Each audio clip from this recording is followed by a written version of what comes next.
Les damos la bienvenida al segundo episodio de Hablar Sana. Estamos hoy con Juliana Correa Carmona, una compañera de la universidad. No nos veíamos hace 5 años más o menos desde que salimos. Estamos muy felices acá, echando un poquito de chisme también entre todo.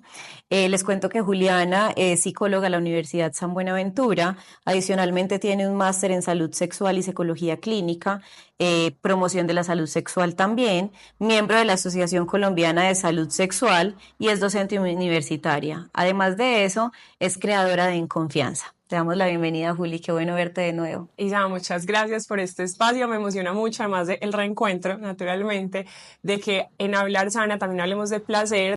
Me emociona mucho de que hablemos en Hablar Sana de placer, de algo que llega muy frecuente al consultorio y que creo que todos en algún momento nos hemos conflictuado con el placer y eso hay que resolverlo. Efectivamente, cuando tenemos parejas se conflictúan un poco con esto y más que todo, al menos a mí me pasa en las consultas, cuando llevan ya muchísimo tiempo de estar juntas, cuando definitivamente se ha perdido un poquito también como la emoción del primer encuentro y del enamoramiento, ¿cierto? Entonces vamos a iniciar con qué entendemos por placer. Placer es un concepto muy robusto que confundimos solamente o minimizamos con el placer sexual o el placer erótico. Entonces, lo primero que nosotros nos tenemos que preguntar en el consultorio cuando estamos en este rollazo es si a usted le gusta la persona que usted está haciendo al margen de su experiencia erotizada. Entonces, por ejemplo, del cotidiano, de su rutina, usted qué le gusta, qué disfruta, usted en dónde encuentra goce siendo la persona que es. Porque también es cierto que cuando estamos en una relación sexual es muy difícil que vayamos a disfrutarnos sexualmente si como personas no estamos sacando gustico de la persona que somos. Entonces, placer es muy importante que lo entendamos erotizado, no erotizado y que nos hagamos esa pregunta muy responsable. Si a mí me gusta la persona que estoy siendo, incluso porque ese es un poco mi sex appeal con mi pareja, yo paso muy bueno siendo yo y qué rico esa persona que viene a compartir conmigo. Y además, que esto que a mí ya me gusta de ser Juliana, yo puedo compartirlo en el plan erótico. Entonces el concepto es muy robusto, Isa, y a veces lo reducimos a lo sexual. Ok, Julia, entonces tiene que ver un poquito con amor propio también, como con todo el tema de autoconcepto, autoimagen que tenemos sobre nosotros y desde ahí es donde encontramos pues como la forma de tener también placer con el otro. Isa, sí, inevitablemente tiene que ver con amor propio, también es un concepto muy sensible porque como se habla tanto, tendemos a patologizarnos. Yo lo tengo o no lo tengo un amor propio bueno o uno malo. Y en esa lógica solemos como en lugar de resolverlo, en lugar de construirlo, nos etiquetamos con el asunto. Entonces, lejos de lo que se piensa de la sexualidad, la gran pregunta de la sexualidad no es por la cantidad de orgasmos, por las posiciones, por qué tantas parejas hayas tenido, sino la gran pregunta, la sombrilla grande de la sexualidad es si a mí me gusta la persona que estoy siendo en el cuerpo que estoy siendo, es decir, la persona que estoy construyendo en esta realidad que tengo, si a mí me genera, si a mí me gusta, si yo la disfruto. Obviamente esa respuesta va a cambiar en todos los momentos del ciclo vital, pero es ahí donde tenemos que concentrarnos. Entonces, si pensamos en amor propio, inevitablemente tendríamos que preguntarnos si yo me reconozco, si yo me valido, si a mí me gusta la persona que yo estoy siendo en los diferentes escenarios. Entonces, por ejemplo, yo disfruto, yo valoro, yo reconozco la hija que soy con mi familia y no porque tenga que estar allá todo el tiempo, sino la hija que estoy siendo a mí me satisface, me deja tranquila. Y así, por ejemplo, en todos los escenarios, en el laboral, en el relacional, en el social. Entonces, sí, tiene que ver con amor propio, sobre todo no como conclusión, sino como proceso. ¿Sí? Entonces, ¿yo qué estoy haciendo para reconocerme, para aplaudirme, para quererme, para darme esos gusticos que no se muestran, que no se presumen, pero que a mí me abonan y me hidratan y me hidratan? En esa lógica es que construimos placer. Muy bien, bueno, eso responde entonces a la pregunta de cómo construyo mi propio placer. Y entonces ahí cómo se construye también en pareja. Bueno, entonces ahí hay varias cosas, Isa, porque me gusta mucho que lo pensemos en pareja, pero primero individual porque solemos pensar que mi pareja no me lo sabe hacer. Entonces es que no nos entendemos, entonces es que no me hace lo que a mí me gusta y esas cosas pues con las que uno se justifica, pero podríamos pensarlo de esta forma. Mi placer es mi responsabilidad, que yo tenga orgasmos es mi responsabilidad, que yo tenga fantasías es mi responsabilidad y yo elijo compartirlas con mi pareja, ¿vale? ¿Eso qué significa? Si yo no sé a mí qué me gusta, si yo no tengo claridad de qué estímulos disfruta mi cuerpo, yo no tengo cómo decirle a mi pareja, hágame así, tóqueme así, búsqueme así. Sobre todo, muy importante en el placer, que tengamos claros los no. Entonces, como yo conozco mucho mi cuerpo, no me haga esto que me deserotiza y para mí es antiplacer, ¿sí? Entonces, ¿cómo se construye placer en pareja? Primero construya el suyo, o sea, encártese con el suyo para que usted tenga mucha autoridad sobre tu cuerpo, muchas claridades sobre los estímulos y las fantasías que usted quiere disfrutar y le diga, venga, haga parte de esto.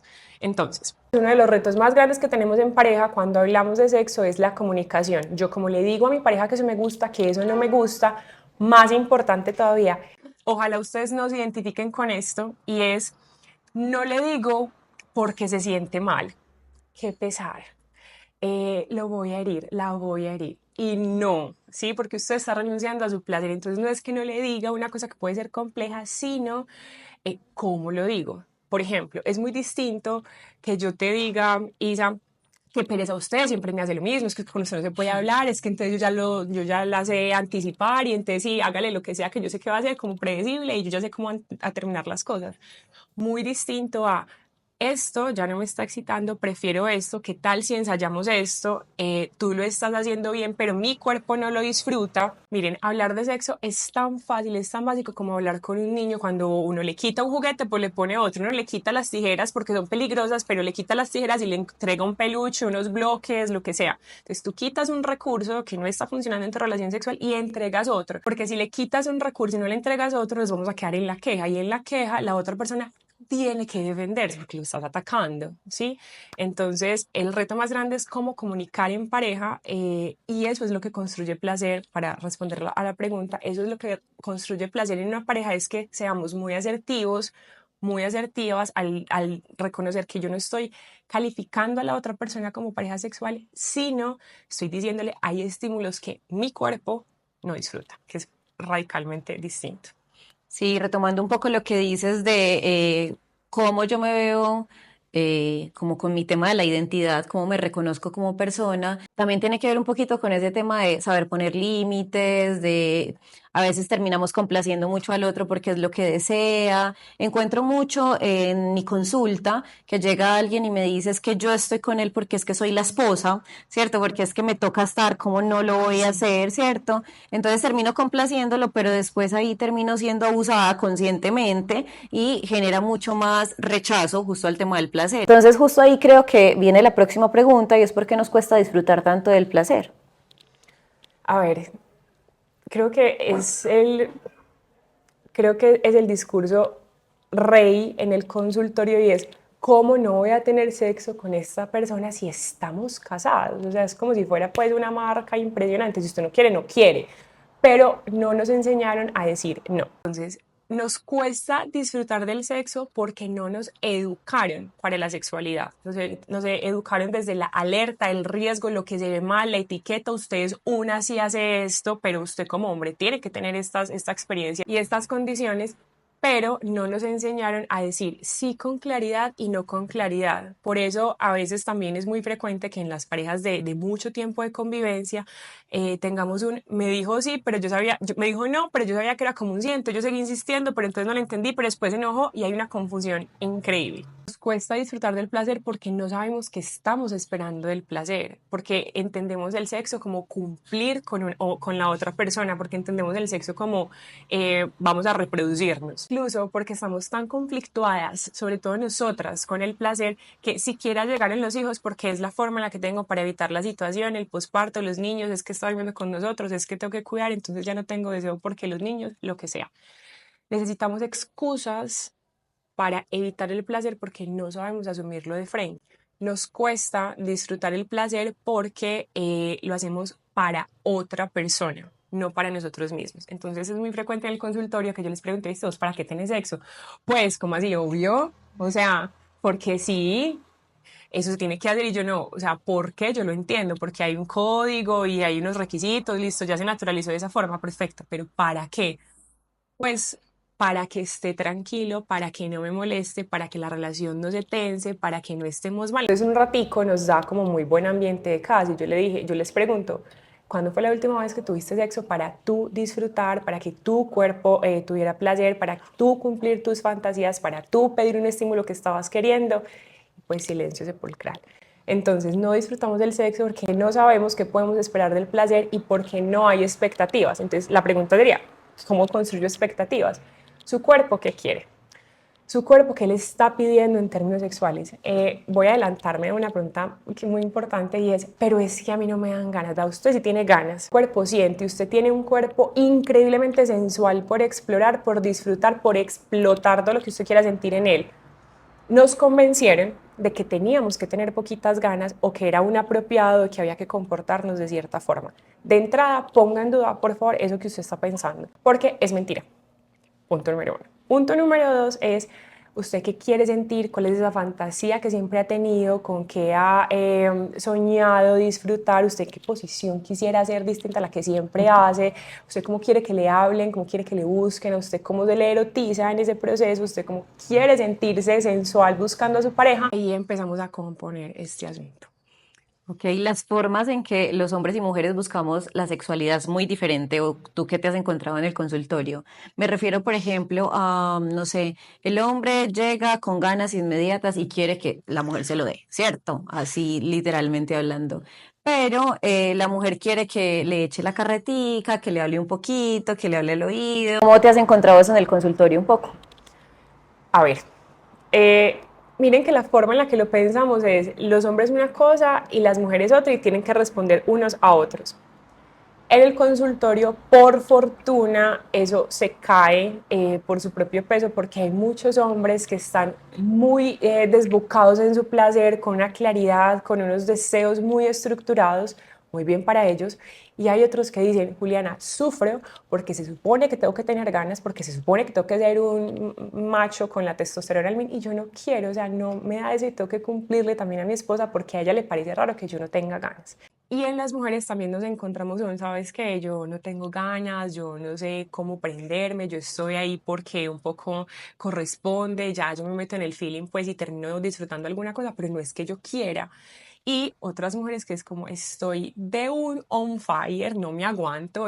Él o ella, la pareja que tengan, no responde a esto, yo no sé cómo hablarlo porque también es un tema ya de discusión, pero pues me estoy muriendo de ganas, tengo muchas, muchas ganas de tener sexo con mi pareja. Entonces, en el consultorio, en ese espacio tan íntimo, se encuentran los dos contrastes. Socialmente no podemos reconocerlo. Socialmente no es esperable que en una reunión de amigas alguien diga, ay, es que mi esposo no tiene casi ganas, porque lo normal, lo esperable, es que todas digan como me busca mucho, me busca mucho, me busca mucho, me busca mucho, y resulta que yo no hago parte de ese me busca mucho, sino lo tengo que buscar y no lo encuentro. Entonces, tenemos un estereotipo de comportamiento sexual, tenemos unas suposiciones, unas ideas particularmente limitantes sobre el rendimiento sexual de las personas, pero a puertas cerradas nos encontramos que tanto hombres como mujeres tienen mucho y muy poco deseo sexual y eso conflictúa mucho una relación de pareja. Ok, muchas gracias por esa respuesta, porque creo que sí tenemos como constructos ya muy marcados desde la cultura, desde la sociedad, de hecho desde la propia familia, que en muchas ocasiones es muy machista con este tema de la sexualidad, ¿cierto? Entonces me encanta pues que nos hayas ayudado pues como a resolver un poquito esa pregunta. ¿Cómo podemos reaprender a disfrutar nuestra sexualidad en pareja y nuestra sexualidad con nosotras mismas o nosotros mismos? Bueno, primero una claridad para eso. El sexo es una relación emocional antes que física.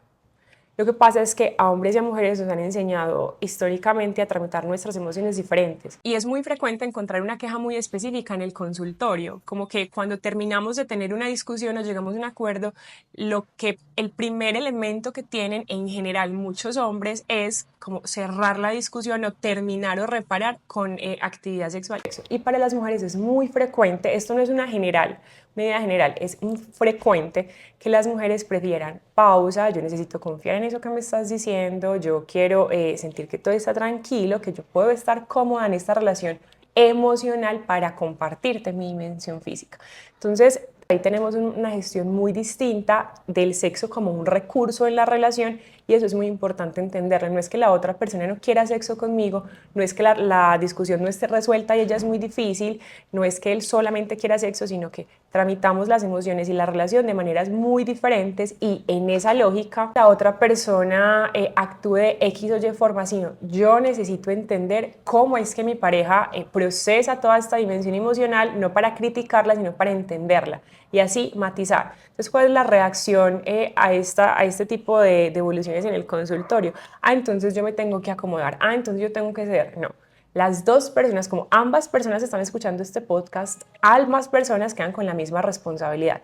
Yo necesito entender qué necesita la otra persona sexualmente de mí. ¿Qué pareja sexual, qué pareja afectiva está necesitando mi pareja para que los dos vayamos dando como pasitos al centro y nos encontremos en una zona común y ninguno de los dos se vaya al extremo con el otro?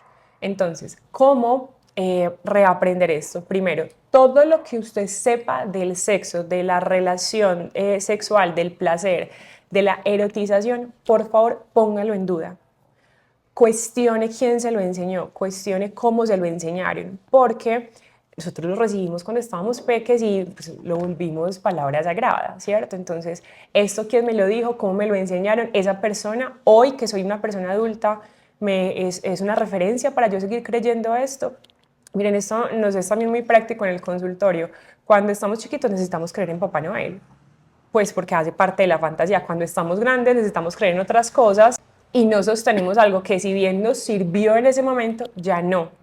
Y así con todo lo que tenga que ver en el placer. Usted, ¿qué creyó? ¿Qué le enseñaron? ¿Quién se lo enseñó para que sea mucho más fácil deshacer esa idea que en este momento pesa y estorba? Uno. Dos, hable con su pareja. Pero hable con su pareja, y esto es muy importante, yo no sé si te ha pasado en el consultorio que la gente cree que hablar de, por ejemplo, de sexo es terminar teniendo sexo.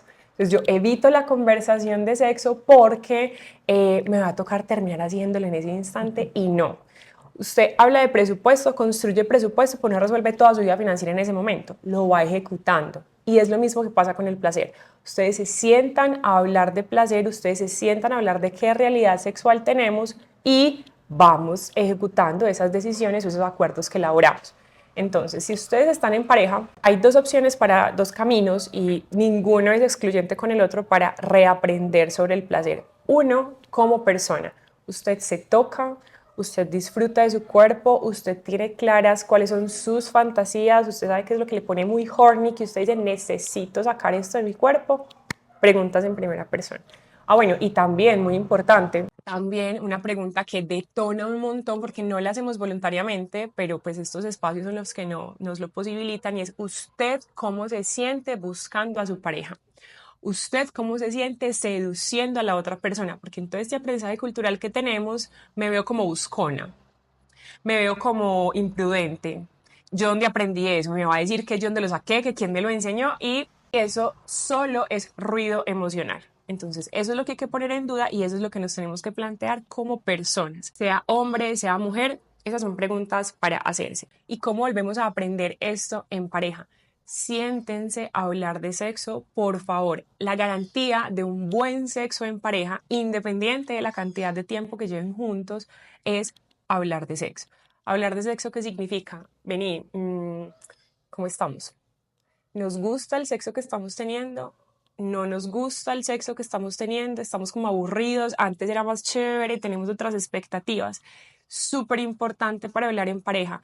Yo hablo en primera persona siempre, porque va a ser muy agresivo que yo le diga a Isabel, usted lo hace maluco, usted hace así, usted es aburrida, usted es, ajá, distinto a que yo le diga, Isabel, a mí me parece que estamos monótonos, a mí dejó de gustarme esto, a mí no me parece excitante cuando todos los días por la noche a tal hora, en tal forma, después de apagar el televisor me buscas. Entonces yo no estoy criticando a Isabel, yo estoy diciendo cuál es mi experiencia, entonces Isabel no tiene que defenderse de mí. ¿Sí? Y así como yo doy mi opinión, yo le pregunto a la otra persona, ¿a ti te gusta cómo lo estamos haciendo? ¿Tú qué disfrutas de lo que yo estoy haciendo? ¿Qué te parece muy soso para yo dejar de hacerlo? ¿Sí? Pero las preguntas cuando hablamos de sexo son para construir, no para atacar a la otra persona, que quizá te digo, pasa mucho porque la gente está tan acostumbrada a pelear por sexo que lo que hace es defenderse. Entonces, cuando nos sentamos a hablar de sexo es, te voy a sacar en cara todo lo que has hecho mal, te voy a sacar todos los peros, te voy a señalar todo por lo que eres una mala amante y en consecuencia yo ya tengo listos todos mis argumentos para defenderme de todo lo que tú me vas a decir. Entonces, hablen en primera persona y cuando reconozcan el problema no se queden eternamente, describa la situación, sino listo, cojan una sola cosa, cojan una cosa que en este momento les esté generando como aburrimiento o pereza sexual y digan, ¿cómo resolvemos una sola cosa? Tomen una sola decisión, ejecuten esa decisión. Después, una sola cosa, la acuerdan, ejecutan esa decisión, para que no se nos vuelva pues una bola de nieve.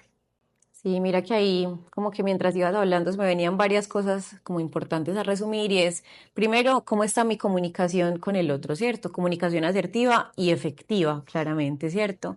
El tema de las creencias limitantes, que son muy importantes también a tener en cuenta porque son asuntos que vienen desde la crianza, entonces escuché a mi papá decir eso, a mi mamá decir lo otro, ¿cierto? Tengo de hecho varios pacientes que en medio de su conversación terminan teniendo acuerdos como este, que parece muy loco, pero pues al final todo es súper válido y es cada que ella quiere tener sexo prende una lamparita. O sea, y él siempre sabe que quiere tener sexo y le da la posibilidad a él de buscarla como me acuerdo mucho del libro de las mujeres que corren con los lobos, entonces que el lobo tenga la posibilidad de encontrarme, de buscarme, de hacer lo que hacen por naturaleza los masculinos o los machos, ¿cierto? Que me casan, ¿cierto? Entonces permito que me case si prendo la lámpara, ¿cierto? Entonces importantísimo por allí. Y me ha ocurrido también que de alguna forma, no sé, la mujer se pone muy creativa, ¿cierto? Y de repente sale con su baby doll, o sea, hermosa, preciosa, con sus jugueticos y de repente llega el esposo a decir, eso lo haría una prostituta, ¿cierto? Entonces me castra también de alguna forma la posibilidad de demostrarle al otro cómo es que yo quiero, cómo me gusta, porque a veces de hecho ponerlo en palabras es difícil y actuarlo puede ser no tan difícil, ¿cierto? Entonces ahí es donde me he encontrado mucho que resulta difícil, de hecho la expresión también pues como de este asunto. Y súper importante que siempre lo hablo con mis pacientes y es concluir las conversaciones, porque lo que hacemos es, Ay, hablamos, te digo lo que pienso, me dices lo que piensas y ya, o sea, y se acaba la conversación, no, se acaba cuando se concluye, cuando logro llegar a compromisos, acuerdos, de alguna forma logro cerrar de verdad esa conversación. Entonces, claro, las mujeres por naturaleza tal vez hablamos un poquitico más y se nos facilita un poco más la expresión de algunas situaciones, pero entonces listo, dale a tu pareja, tenemos tal plazo para resolver y comprometernos, porque me ocurre que siempre hablan o no sé, ponen como en la mesa lo que va ocurriendo y de repente él dice, bueno, yo lo voy a pensar, o ella dice, lo voy a pensar y te digo después del acuerdo o el compromiso, o a qué me hago, o a qué me responsabilizo frente al tema, y se separan y jamás pudieron hablar de ese tema, ¿cierto? Entonces es importantísimo poder concluir, o sea, poder decir, esto es a lo que llegamos, este es mi compromiso, mi responsabilidad contigo, mi responsabilidad conmigo mismo, y ahí logra de alguna forma, sí, llegar a una conclusión o cerrar.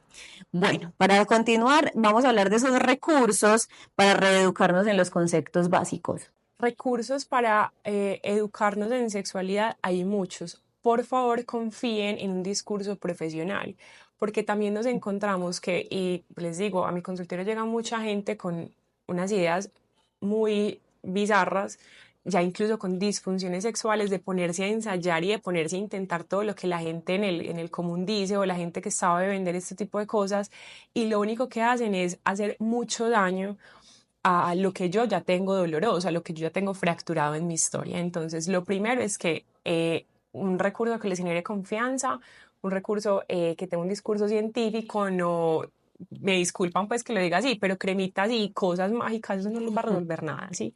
Entonces, ¿usted qué sabe de su cuerpo? ¿Usted sabe cómo funciona su cuerpo? ¿Usted sabe cómo funciona su respuesta sexual? ¿Usted sabe cuáles son sus estímulos sexuales efectivos? Entonces, con las preguntas básicas tenemos que ser muy responsables. Yo que sé conceptualmente del sexo, porque nos dijeron el sexo se hace y ya, el sexo no se piensa y nada más analfabeta sexualmente que eso. El sexo se entiende, se comprende, se pasa por la experiencia del cuerpo y yo repito una cosa que para mí fue placentera.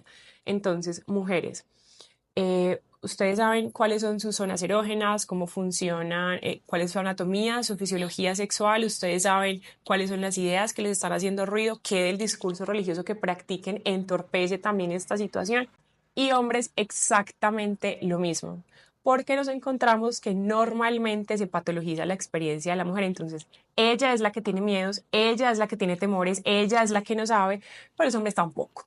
¿Cierto? A los hombres tampoco se les educó con esto y la pornografía no será pues como altamente confiable. Entonces, el hombre también que se pregunte por su anatomía y su fisiología sexual, por sus estímulos sexuales efectivos y cómo se hace eso. Profesionales en sexualidad, por fortuna cada vez somos más. En Inconfianza les recomiendo los ebooks que tenemos, nuestro contenido, nuestro podcast, el juego que tenemos de pareja y también cuando ustedes están en sus procesos terapéuticos, háblenlo con sus terapeutas en función de, mira, no sé esto y me da susto preguntarle, no sé esto y me da pena hablar del tema, para que poniéndolo en la palabra pese menos y pese menos y pese menos y le haga menos daño a la relación. Libros de educación sexual para adultos hay muchos y voy a insistir mucho en educación sexual porque a veces lo resumimos como a niños, niñas y adolescentes y educación para la sexualidad necesitamos todos en cualquier momento de la vida. Antes y después de un embarazo, cuando comenzamos una relación de pareja, la convivencia implosiona por sexo fácilmente.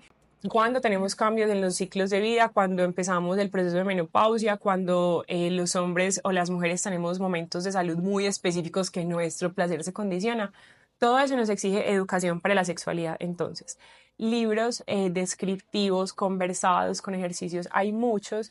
Y ese también es un muy buen recurso erótico porque a veces pensamos que como excito y como estimulo a mi pareja es como voy, la toco y qué show erótico me monto. Y si usted no estimula el cerebro de la otra persona, ese cuerpo no va a tener una autorización para sentir. Entonces también reeducarnos y tener recursos para hacerlo es yo como le estimulo el cerebro de la otra persona para que ese cuerpo venga y lo disfrute conmigo. O cuando usted lo está haciendo solo, las mujeres utilizan un juguete, bueno, cualquiera que sea la situación, no piensen en cómo tocar el cuerpo, sino cómo prendo el cerebro, en qué fantasía me monto para que ya el cuerpo también tenga pues un camino mucho más pavimentado para sentir. Entonces, ¿qué recursos? Siempre un discurso profesional. Por supuesto, les recomiendo los de En Confianza que hemos creado acá adentro. Hablen con sus terapeutas. Un profesional en salud mental es una muy buena herramienta para que también nos ayude a direccionar. Los terapeutas nos conocen muy bien y van a saber como también qué estilo de información o qué canales de comunicación nos van a hacer mucho más efectivos en el proceso. Ok, muy bien, Juli, muchas gracias. Mira que yo me encuentro también en la consulta, que somos muchísimo más responsables ahora con ese asunto. Mira que tengo, no sé, a la mamá que va con el adolescente buscando justamente esa ayuda porque ella no sabe cómo expresárselo o tiene pena, ¿cierto? Tiene vergüenza frente a lo que puede hablar con ella. Entonces busca una persona, la sexóloga o la ginecóloga, ¿cierto? Que de alguna forma le ayude a resolver pues como con esas dudas que ella también como mamá tiene porque fue educada por el internet, por sus amigos del colegio, por los mitos que de alguna forma también nos llegan de la sociedad o de la familia. Entonces me encanta que logremos de pronto naturalizar un poquito más este asunto y que poco a poco vayamos avanzando más en la información que vamos teniendo referente al tema de la sexualidad y la salud mental. Bueno, Juli, yo creo que aquí ya podemos ir cerrando. Yo creo que la información que tenemos es bastante sólida, bastante significativa. Y bueno, los invitamos a que vayan En Confianza. De hecho, hay un juego muy interesante, el Carro Sutra, creado por mi queridísima Juli. Los invito, que también es una parte importante, tener como el juego erótico durante las relaciones sexuales. Y nada, te felicito Juli por todo lo que has logrado, de verdad me siento súper orgullosa de estos compañeros tan exitosos que logré tener y me encanta que esta sea la excusa para volvernos a encontrar. Luis, a ti muchas gracias, a ustedes gracias por escucharnos, por darse la posibilidad de estas preguntas. Piensen si cuando ustedes tengan 60, 70 años están dispuestos a mirar hacia atrás y decir, uy, qué sexo más maluco el que tuve toda mi vida, porque no supe, porque no hablé, porque no pregunté. Entonces, independiente del momento de vida en el que estén, es el momento para preguntarlo, es el momento para hablarlo con las parejas, ustedes tienen con qué. Y bueno, como con este tipo de espacios de hablar sana, tienen más recursos para hacerlo. Les espero a todos en Confianza. Muchas gracias y a gracias Isa por este espacio. Hasta luego, los esperamos para un próximo episodio. Chao.